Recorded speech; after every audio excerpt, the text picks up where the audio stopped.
The heavy rain poured down relentlessly, drenching the city streets.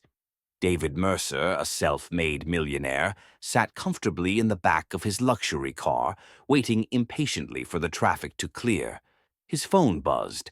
Another business deal, another pile of money added to his ever-growing empire. Yet, despite his wealth, a strange emptiness gnawed at him. Something was missing. Through the rain-streaked window, his gaze landed on a young boy sitting on the sidewalk, barefoot, soaked to the bone.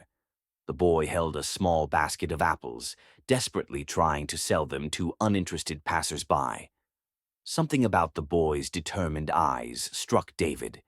Without thinking, he rolled down his window. "Hey, kid," David called out. The boy turned, startled, but quickly scrambled to his feet and ran to the car. "Sir, would you like to buy an apple? Only $1 each. Fresh and sweet, I promise." David smirked. "You're selling apples in this storm? Shouldn't you be home?" The boy hesitated before replying, "My mom is sick. I need to buy her medicine. If I don't sell these apples, she won't get better." David studied the boy. His clothes were tattered, his fingers red from the cold, yet there was an undeniable strength in his eyes.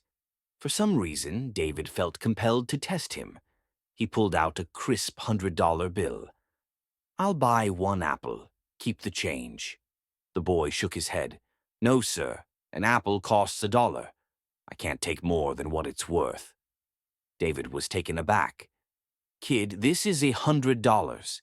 It could buy you more than apples." "Maybe, but that wouldn't be right," the boy said firmly. "My mom always says, wealth isn't about having a lot of money. It's about having enough to help others without losing who you are."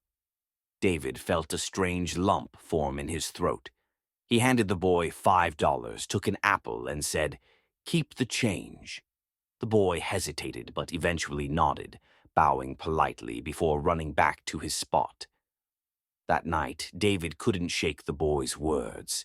He stared at his reflection in the penthouse window, his lavish apartment, expensive suits, and bank accounts overflowing. Yet, when was the last time he had felt truly happy? Realizing he needed answers, he made a decision. The next morning, he returned to the same street. The boy was there again, trying to sell his apples. David stepped out of his car, surprising the boy. "I want to talk to you."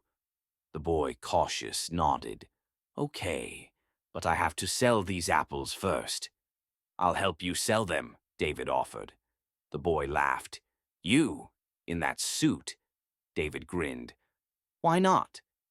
Let's make a deal. If I sell all your apples, you answer my questions." The boy agreed, and together they called out to passers-by. At first, people ignored them, but soon, intrigued by the sight of a well-dressed man selling apples, they started buying. In under an hour, the basket was empty. The boy clapped excitedly. "You're pretty good at this," David chuckled. "Now tell me, what makes someone truly rich?" The boy's expression grew thoughtful. "I think being rich means having enough to share, not just money, but kindness, time, and love.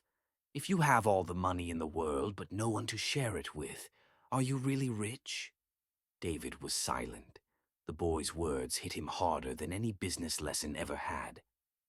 David followed the boy home, a tiny one-room apartment where his mother lay on a worn-out mattress, her face pale but her smile warm.